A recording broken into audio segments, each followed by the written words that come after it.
చదువుకోవాలని కదా చిన్న గ్యాప్ ఇచ్చా. ఎంబీబీఎస్ ఎగ్జామ్స్ కోసం కొన్నాళ్ళు సినిమాల్ని పక్కన పెట్టా. అంత మాత్రానికి రేస్లో లేననుకున్నారా? సీన్ అయిపోయిందనుకున్నారా? అదే ఊపు అదే జోరు. రేస్ మొదలు పెడితే నన్నందుకోలేరు అంటున్నారు శ్రీలీల. మరి ఈమె కాన్ఫిడెన్స్కి కారణం ఏంటో సరదాగా అలా తెలుసుకుని వచ్చేద్దాం పదండి.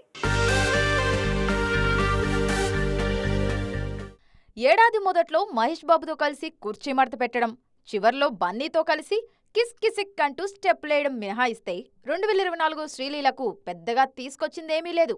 సినిమాలను కాస్త పక్కన పెట్టి చదువులపై ఫోకస్ చేశారు ఈ భామ.